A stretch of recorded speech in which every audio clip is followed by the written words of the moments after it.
Ashama harka fuudhuu hordoftoota fi jaalatamtoonni YouTube channel keenya baga nagaan gara YouTube keenya Hortee Production itti nagaan dhuftanii isiniin jecha arra wanni isin qabadee dhufe sirba haaraa afaan Oromoo muddiin jamaa Oromicha sirba jedhu irratti react yoo jedha bizaawee amma dura react jedhee beeku react jechuun kun keessatti qabaatii garanumaan YouTube kana na subscribe like fi share gochuu indagatiin asiniin jedha Hortee Production maaree walumaan gara viidiyocha adeemu viidiyochi kunooti wow muddiin jamaan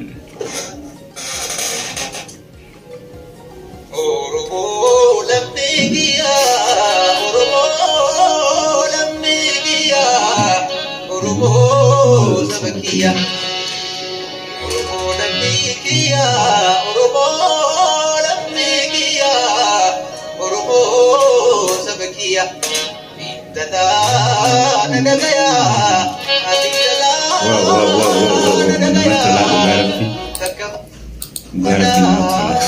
Alifana, warapin video alifana. Saya nama tulada, and like saya semua ni. Sabako kaba kiba, ya waraba dia. Ijata kiti gamta, di mana Oromiya. Dalam ni di nak masuk bogone nunggusu.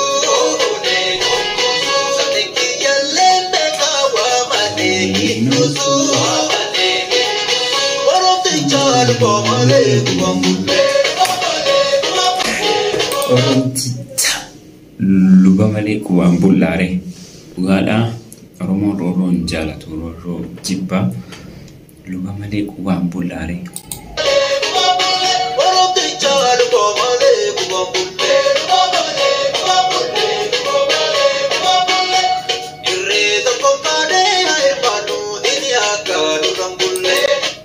Luga diinni nurra buleera waan ta'eef irree tokkoon kaane abirmannu diinni akka nurra bulle dandeessi by the way muddiin jamaan baay'ee namaanii jaaladhuudha irree tokkoon kaane abirmannu diinni akka nurra bulle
baay'ee namatti tola dhugaadha ragaawwan noolaan bartuuni balande dhugarre baanutti kana yottane dhugarre dideerutti kana nakasana razargeela baabise oromu patiya dinagiyya salbise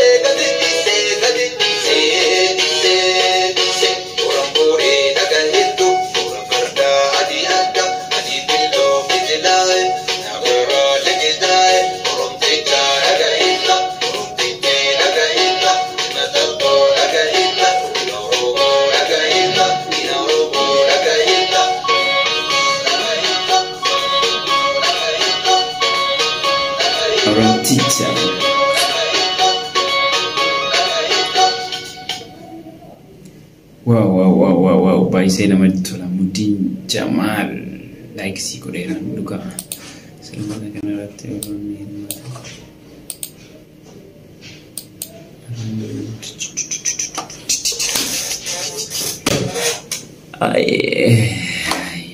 hordoftootaaf jaallatamtoota keenya viidiyoo biraatti hanga walitti deebinutti isinillee viidiyoo kana like share gochuudhaan